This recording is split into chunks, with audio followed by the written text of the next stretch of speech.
This conference will now be recorded. Thank you.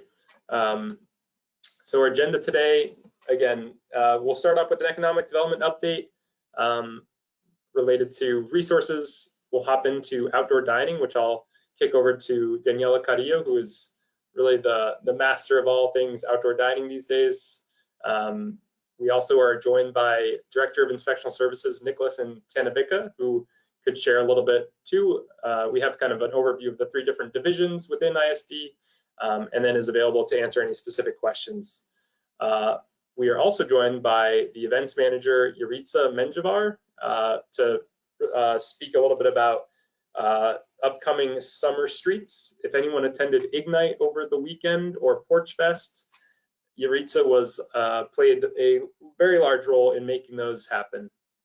And there's another opportunity before the weather really gets cold to participate at the end of this month. At the end of all of that, we'll take questions. But again, if there are questions, feel free to add them in the chat box. And yeah, we'll do our best to track that. I'm joined here with some other economic development folks.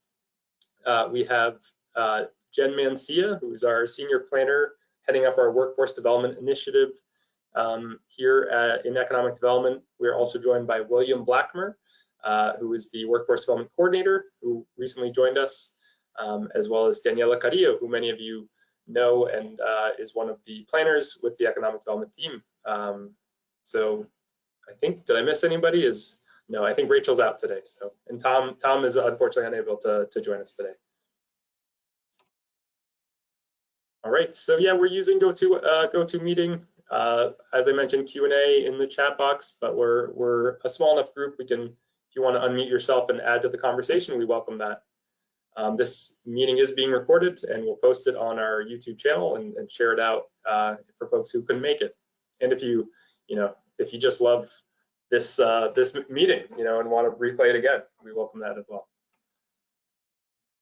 All right, so nothing too exciting from economic development as far as new content. We did update, the latest numbers on small business relief for round 3. We have been able to provide over $2.3 million of financial assistance to 196 businesses through our round 3 fund. So that is still available for those businesses that haven't applied. If you know any businesses who have, talked about it but haven't been able to make the move, please share this with them. We'd love to be able to still get funds out. There's still funds available for this program. At this point, with the construction job fair, you'll hear more about this in our newsletter going out next Tuesday. But for anyone who is aware, the Boynton Yards will be hosting as well as the First Source Jobs team will be hosting a construction job fair over at the Taza Chocolate Building next Wednesday. And that will be, they'll be doing 2 times, 8 a.m. to 10 a.m., as well as afternoon at 4:30 to 6. And the contact information, you can contact Juan at his contact there, jwilliams@somervillecdc.com. Plenty of opportunities to be involved in the development project at Boynton Yards. So for our partners, if you're able to share that with any groups that may be able to connect with electricians or a whole source of those who may be interested, that would be helpful. And then I think I'm going to ask if William, would you be able to share about a little bit more about some of the programs that we have available for, I guess the one listed here, free SOL training, and then if there are any other ones that you'd like to share about that are coming out.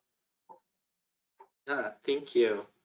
So as it shows here, one of the current programs that's available is a ESOL training program for Somerville residents.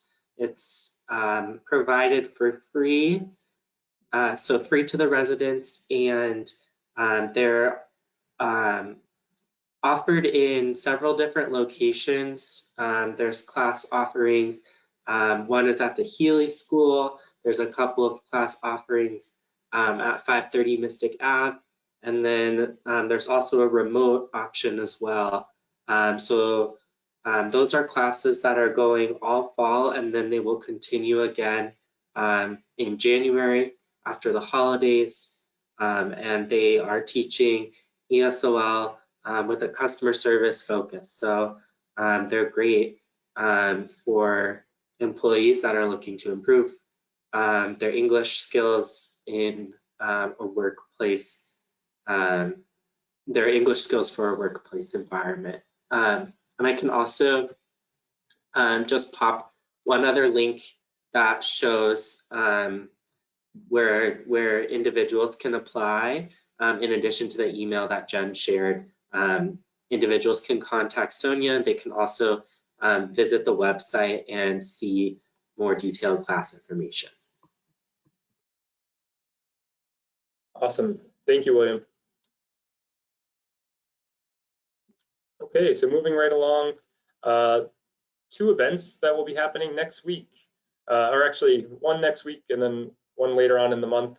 The SBA recently sent out an opportunity. It's going to be an all morning networking event for businesses who are interested in contracting with both federal and state agencies. It will be the partners in this include a lot of the federally supported economic development partners, such as the Small Business Development Corporation, SCORE, Center for Women in Enterprise, and PTAC, which is Procurement Technical Assistance Center. That the full schedule and agenda is posted at the link as well. And so if there are businesses who are interested in attending, it's a free event and an opportunity to network with many other organizations that are looking to make purchases with locally owned businesses. And then kind of a segue into that is the MA Supplier Diversity Office. They offer over the course of the year a bunch of trainings and kind of understanding the process to become a certified either minority-owned business, veteran-owned business, or woman-owned business, which could be beneficial for your business to be able to, be awarded contracts with state agencies. Every year, states spend over $20 billion with state contracts. At the federal level, they spend over $200 billion. So there's certainly a large amount of spending that happens there. And the MA Supplier Diversity Office will be offering just kind of an intro to that next. I believe this one coming up is October 28th. And so feel free to check that link there, but also to keep them in mind if down the road you do consider that to be something that you might be interested in. And they're all free to attend. Okay, next up, I'm gonna hand this over to you, Daniela, just to share about this great dining survey that we have out and what we hope to get from businesses, and a little bit more about that. Thank you, Nick. Hi, I'm Daniela Carrillo. So yes, right now we have a survey for outdoor dining. The restaurants that already have an outdoor dining, whether if it's a temporary or an existing before COVID, we're hoping to have everyone. We have over 80 outdoor dining restaurants. So please take a moment. It's only a few questions. There's only 9 questions. Respond to this. It's very important. We really want to keep the outdoor dining program because we know how much it means for restaurants. And we can see like people just really in the outdoor, so enjoying it, having dinner. So please just tell everyone, like spread the word, please answer to the survey. We would love to get the 80 or more responses, but please just help us. And even right now, if you have any comments, any concern about the program or how the program, what the program has meant for you, please let us know, because we know how important it is. And we really, like internally, we really want to do the best for our businesses. And if we have to make improvements, we want to know which improvements we have to make for the program to be as successful as it was for these past 2 years. So let me know if you have any questions. There's my email. But yes, if you have any questions, just please answer the survey. Sure. Thank you. Thanks. Jessica, I might put you on the spot here, but we saw that you had made a call through your newsletter about the importance of responding to the survey. Thank you for doing that. I'd love to hear if you've heard anything anecdotally from businesses just about their experience, and that's, I guess, a question for anyone in the room.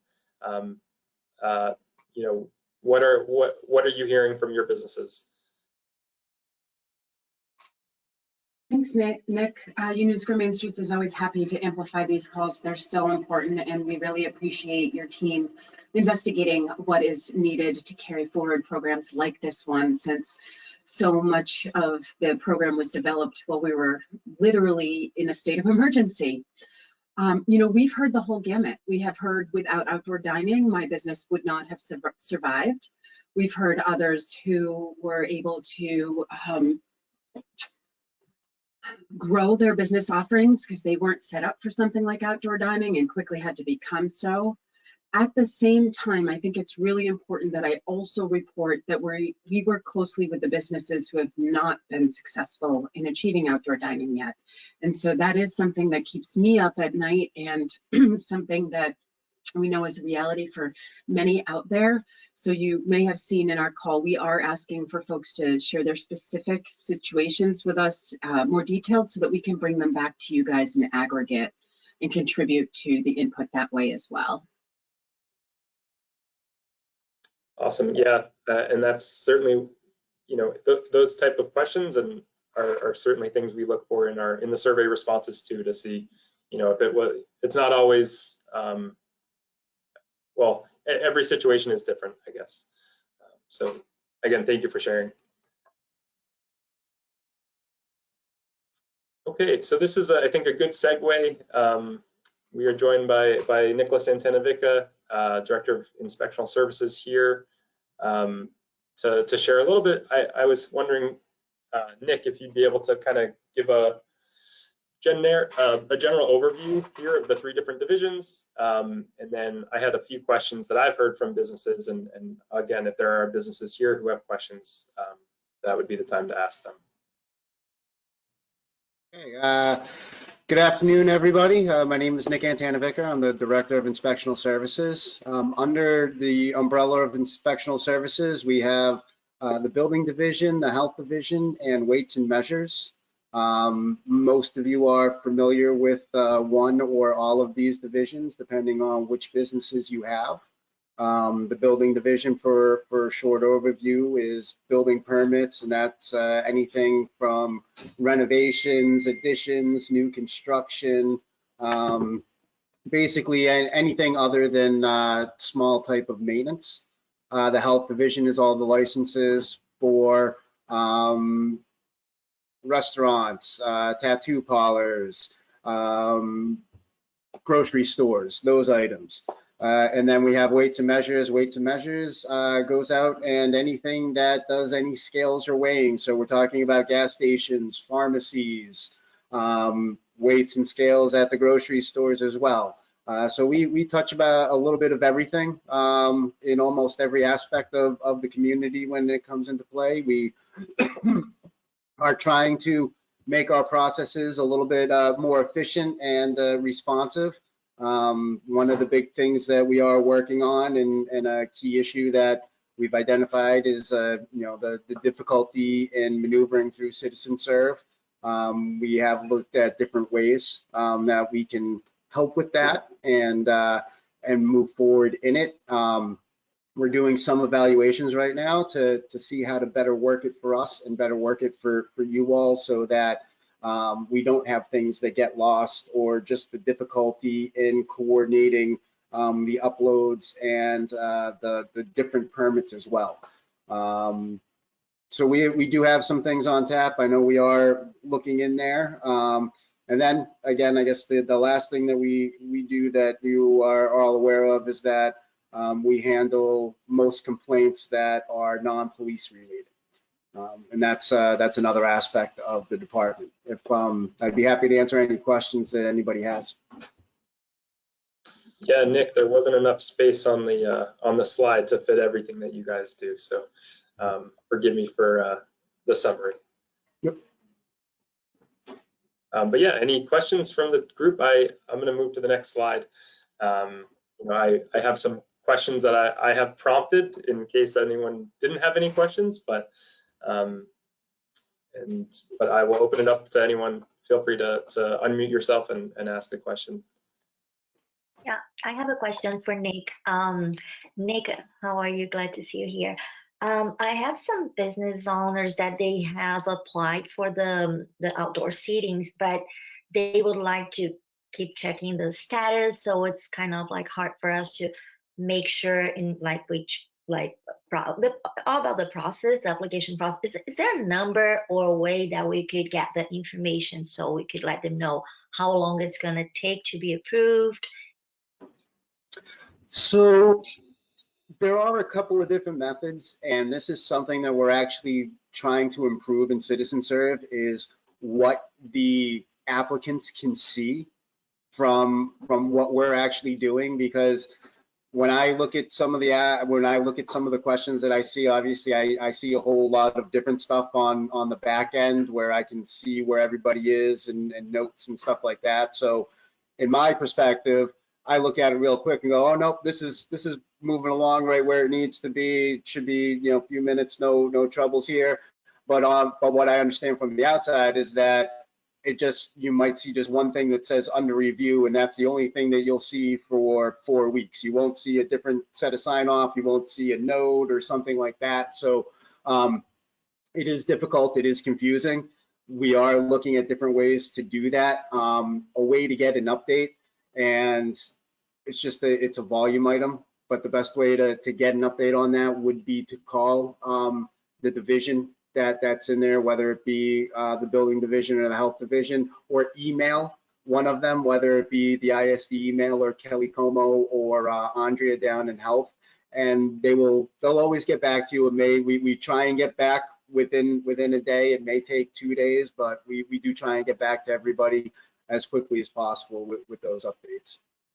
Yeah, your staff is marvelous. I've been in contact with Andrea as well as the staff from the economic development, but just because they sometimes they need more details. But thank you very much for everything you guys have been doing. If I may add, Adriana, you can always reach out to me, or restaurants can always reach out to me. I can always take a look on Citizen Serve and see who has not reviewed the application. And then I will reach out to them and just ask them to please take a look at the application, and then they will take a look. And then if they need to reach out to the business, they will, or they will just review the application. But you can always reach out to me if you have any questions about the outdoor seating review process. Thank you very much. I also have a few questions, but there are specifics to my business. I don't know if this is the moment.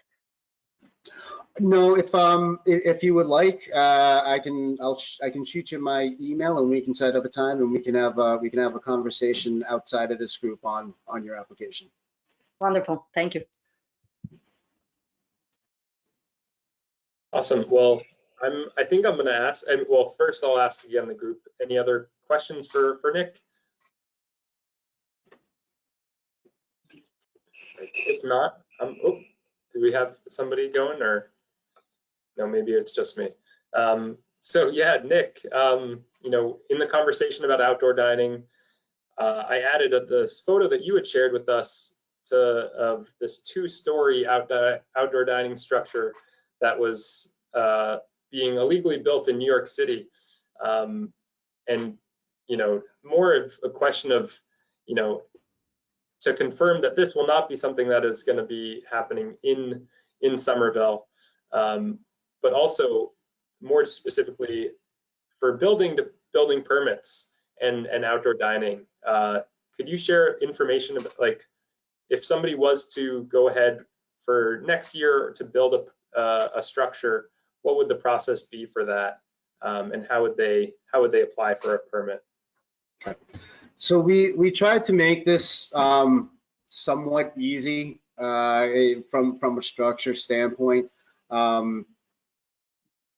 If it's anything that's canvas, like a tent or anything like that, that gets permitted through the fire department, and there's no building permit required.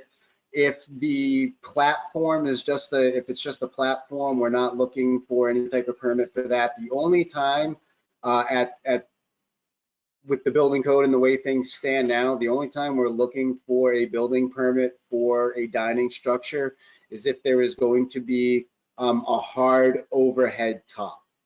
So a non-tent, if you are going to have, plywood on top or plexiglass or some type of non-canvas canopy that's going to be up there, that's when we would be looking to have a building permit, because now you have something that's overhead of a structure and people are going to be going inside of it. So we're going to want to know how it's being built, how it's being secured, and any of the other appropriate items for that. But again, that would be just the regular process. It would be going on to Citizen Serve, submit the building permit for the structure. It'll go through the review process and the inspection process. Awesome, thanks. In referencing these other photos I put here, heaters unfortunately will likely be coming back because it's getting colder. I currently, there is a review process with the fire department to approve the heaters. Is that correct? And could you share any more details on what businesses might want to think about when considering making a purchase for heaters to extend outdoor dining when it is really cold out? Yes, so there is a review process and a permit required by the fire department or fire prevention for the outdoor heaters.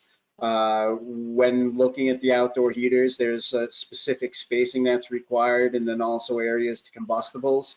The biggest thing, also the other thing to look at too, is the manufacturer's spacing and usage recommendations on those as well, because even though a code might say, a book code might say, these things can be spaced 8 feet apart or 10 feet apart, the manufacturer's recommendation may say that it must be 12 feet apart. And we're going to look at all of that stuff just to make sure that the setup is compliant and safe. The gas heaters are the ones that require the fire department permit. If it is electric, if it is a plug going into a regular outlet and not being hardwired, it does not need a permit. However, as part of our recommendations, we look at it as we don't want extension cords going across the sidewalk. So that would be one thing that we would be looking for, as to how you're actually getting the power to the system. The system itself won't be permitted. There wouldn't actually be a permit any other way, but we would want to know that there weren't going to be any tripping hazards or anything like that for anybody that's walking on the sidewalk. Great. Yeah. Any question I have, there's no quick or short answer to it. Everything is very specific, obviously, in this case too. But yeah, so I think to summarize, it sounds like making sure businesses are paying attention to the manufacturer spec sheets on the equipment that they're purchasing, considering if it's an electric versus propane, and if it is propane, then it would need a fire approval, and also if it's electric, to be aware that we want to make sure that there's not a tripping hazard that may be posed as well. And then I guess the other photo I had here was related to bulk grocery sales. Last year, when delivery was not an option, or I'm sorry, when in-person dining was not an option, many restaurants kind of converted to being able to offer bulk items or specialty products at their business. to help increase their sales. Is that something that is going to be available, is still available for businesses? And is there thoughts about continuing that program in the future? So currently that program is still permitted. It was brought in under some of the emergency orders by the mayor during the pandemic. It was one of the ones that has been left in place through all the rescissions that were done. So the allowing of selling groceries in the restaurants is still being allowed at this point for those that have applied for it and received the setup. You have, for those that are interested in it, we do have an application form. Basically, it requests for you to give us everything that you're going to be selling, the quantities, the sizes, how it's being priced. Basically, we need to know how you're coming up with these prices, and that it's, oh, I'm just not taking a handful of something, throwing it in a bag and slapping a price on it, because that's unfortunately not how all of this works. So it would require, like I said, all the needed items for what you would be selling, the pricing for it, how the display setups were going to be, and those items. But again, we already have a template of a form to fill out for that. At this time, there is no zoning requirement because that's still been waived. So it is permitted, and it would just go through the application and inspection. When this does, when the remaining emergency declarations do eventually become rescinded at some point, we are working on a pathway to make this a regular option. So we're reviewing our zoning and putting together the form for any of the restaurants and stores that will want to make this a permanent feature. Awesome. Okay, thank you for the update. Any other questions before I take it to the next? I think we're going to hand it up to Yuritsa after this. All right. So yeah, so next up, we are joined by the events manager over at the Somerville Arts Council, Yuritsa Menjivar, who will share a little bit about our upcoming summer streets and opportunities to connect with the Somerville Arts Council. Hello, everyone. Good afternoon. As Nick said, my name is... Sorry, Yuritsa, your audio is coming in a little funny.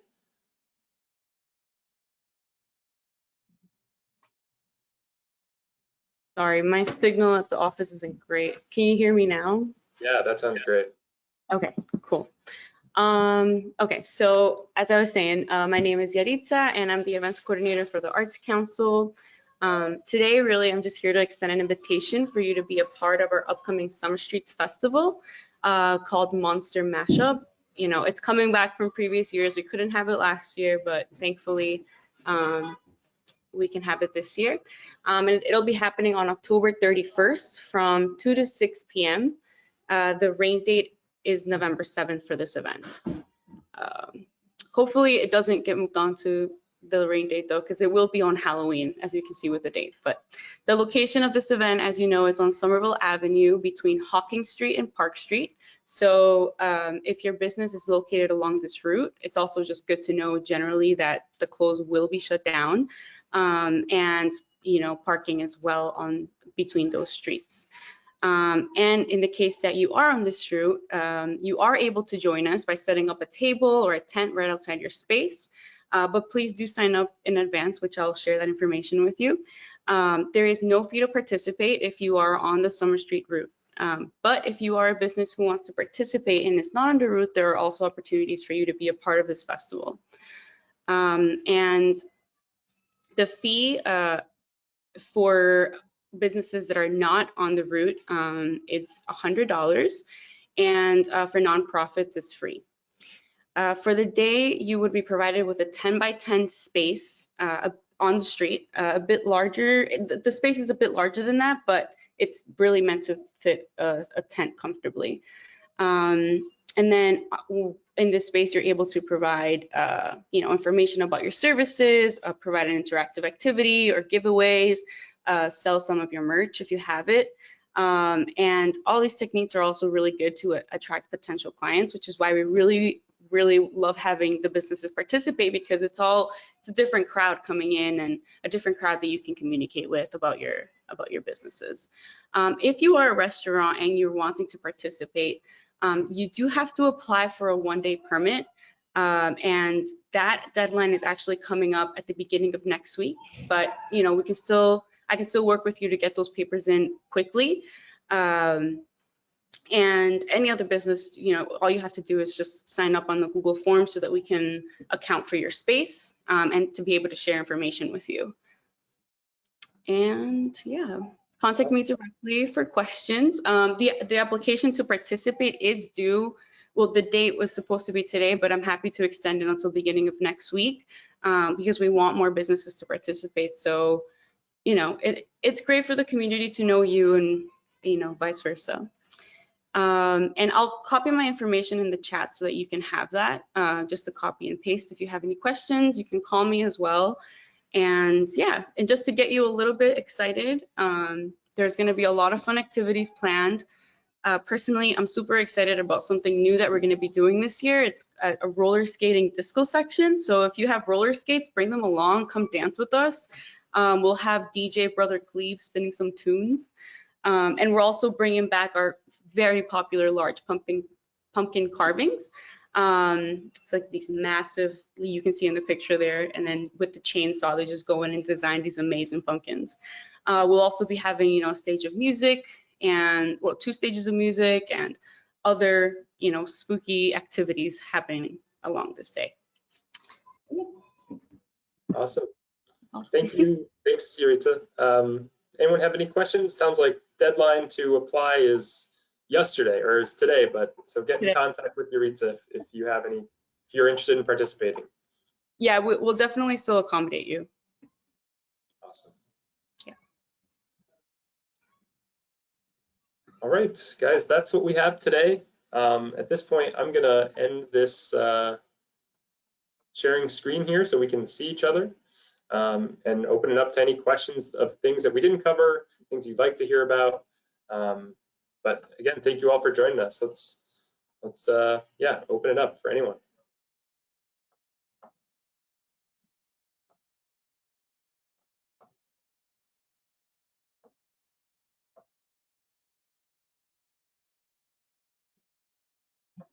Hey there, Nick. I'll offer a question if that's okay. I'm curious, can you talk with us or tell us what the procedure will be surrounding evaluating the outdoor dining procedures for next year? We know there's a lot of pieces and parts to it. And one of the things that I'm aware is, I think because the city was able to be so generous in waiving fees for applying for outdoor licensing, but also the loss of parking revenue for the parklets. Can you just talk to us and let us know what you know about what that process will look like going forward? Yeah, again, I was hoping we were going to share some early insights into what we've already heard, but the data that we have so far collected it's too early to make any real kind of call on you know, the decision on what that will be based on. And so that's for that reason, unfortunately, we weren't able to share that data currently. You know, we're still looking to gain as much insight from businesses based on their experience. And I think, you know, I may defer here to either Daniela or to Nick, who may know more about at what point we may be able to share out more information or about the process moving forward. So yeah, that's one of the things that we want to have the responses in the survey, because we do address those issues. We do address the 35 daily parking meters, and then the other fees, ISD, health inspections, city clerk, all of those fees. We understand that the fees are going to be a big component for businesses to decide if they're going to continue their outdoor dining or not. So that's why we need the survey, and that's why we need everyone to respond So we can go, when we have to make a decision, we have to go to the city council or the new city council. We've heard from businesses, we know the concerns. We don't know what's gonna happen yet. We just started the conversation internally. And then, but yes, we do need the survey. That's one of the biggest questions that we have. Because for the parking, that one's gonna be a little bit complicated because yes, the city lost the revenue, but we have also heard about the lack of parking in previous years. So we need to find a balance of like what's gonna happen with the lack of parking, the cost fees of the parking meters, and like what's gonna happen with all of that. But yes, we need the survey, but that's the best answer. Which is right now we only have 14 responses out of the 80 plus that we would like to get. Hopefully by November we could share more information about the results.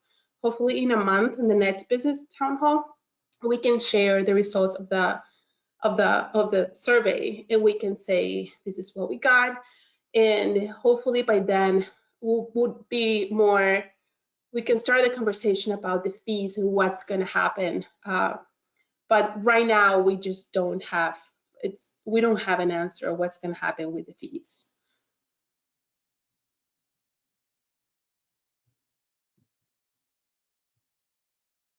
Thank you for sharing what you know. I foresee a chicken and an egg situation coming ahead of us all, where we have either businesses who are eager to continue their outdoor dining, or those that, like Union Square Main Street has been supporting, trying to get outdoor dining off the ground for quite some time. And I even though we message it, I'm not sure how many businesses are aware that that loss of parking revenue can be upwards of $10,000 per parking space per season. So if somebody is taking advantage of 4 parking spaces, that's looking at 40,000, roughly, this is rough numbers, 40,000 of future investments. And so just thinking about the business when they're trying to make plans in the year 2020 for 2021, anything that I can tell them in terms of timeline or who it is that they should be sharing their concerns with, for example, if it is the city council, to be having those conversations with their ward council. Do you have any sense of when your team hopes to, if there were let me put it this way, if there were modifications to the fees, what I think I just heard you say, Daniela, was the city council would need to be making a vote on that? And do you have a sense if it would be before the end of this calendar year or in the beginning of the next?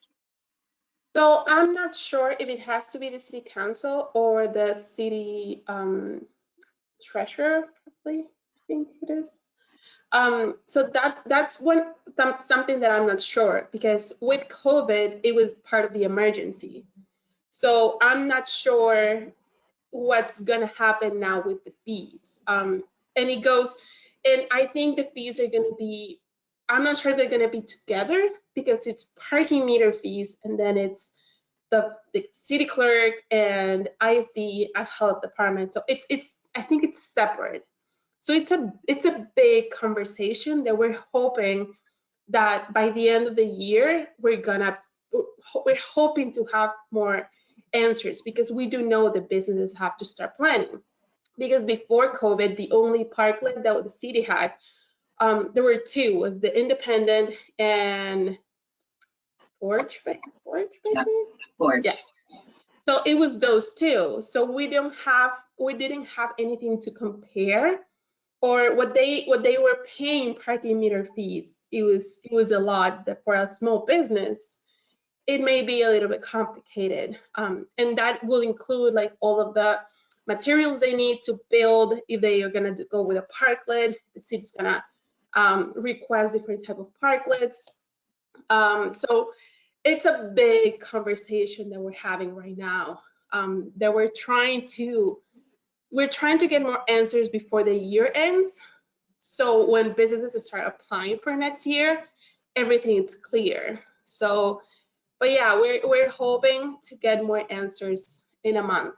And that's why that's the importance of hearing back from businesses. Like, just tell us your concerns, reach out to us, send us emails, because it's a big $35 daily. It's a lot for just one parking meter. So we want to hear from businesses. This is something that it makes sense for your business. If the revenue for having an outdoor seating was, it would compensate paying for the fees for the parking meter.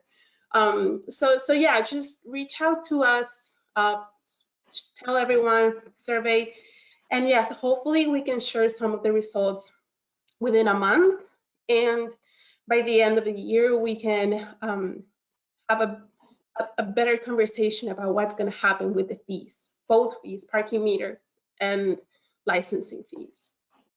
Thank you for sharing what you know. A quick question also regarding parklets. What are the timelines? When do we need to dismantle parklets, and what's the time to apply again for next year? So the parklets, so it ends at the end of the year, I believe. It ends at December 31st. I'm not sure, and this is a conversation we were trying to have internally, and I wasn't here last year for the winter, so I don't know what happened when there was like a snowstorm, what happened in the parklets. But right now, and that's the other issue, is that the ABCC has not said anything yet about what's going to happen with businesses that sell alcohol and outdoor dining.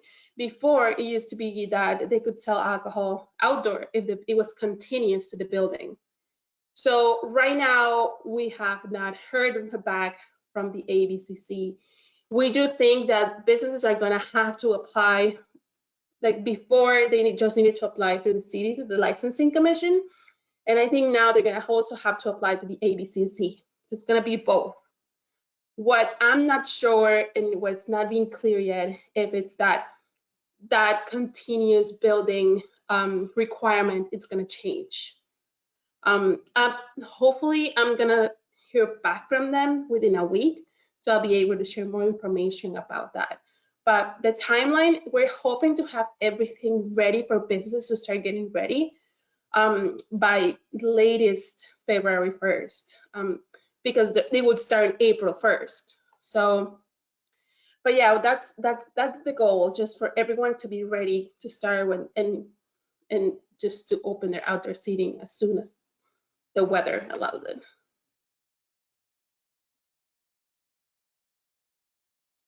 Thank you.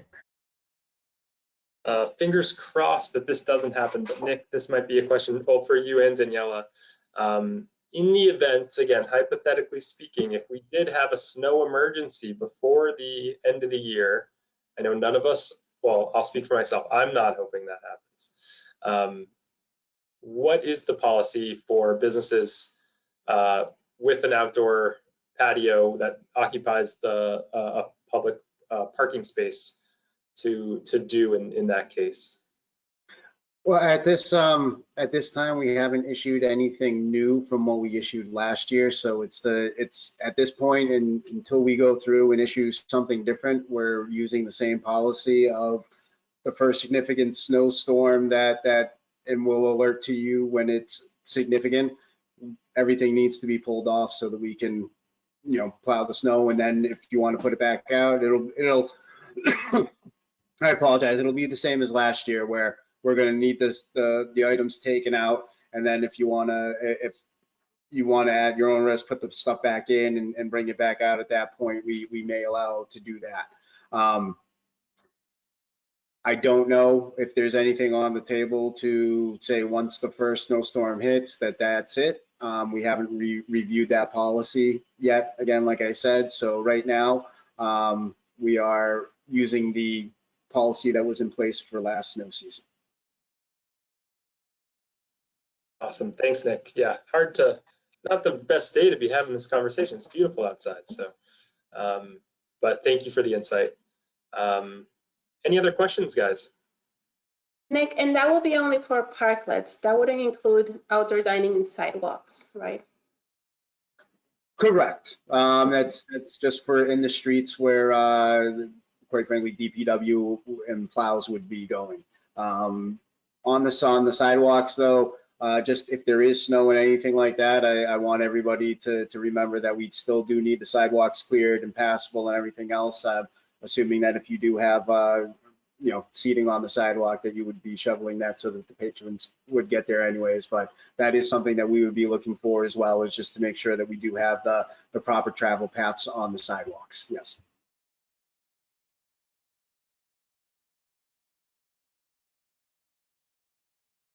Great. Any other questions? Okay. I have a few questions. So, and the policies regarding heaters are the same for parklets than for other private outdoors? Checking with the fire department, Yes. etc. Yes.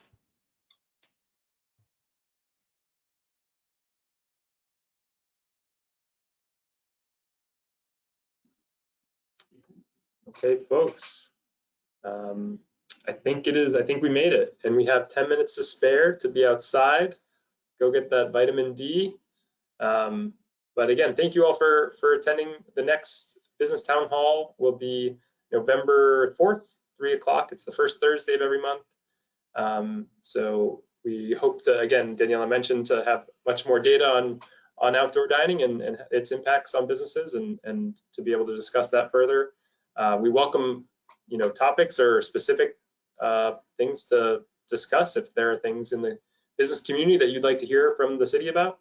And feel free to always reach us at economicdevelopment@somervillema.gov with any questions or concerns. Yeah, thank you to Nick, to Jen Mancia, who is putting all those links into the chat, to William, to Yuritsa, Adriana, and Daniela, and then all of you guys for being here today.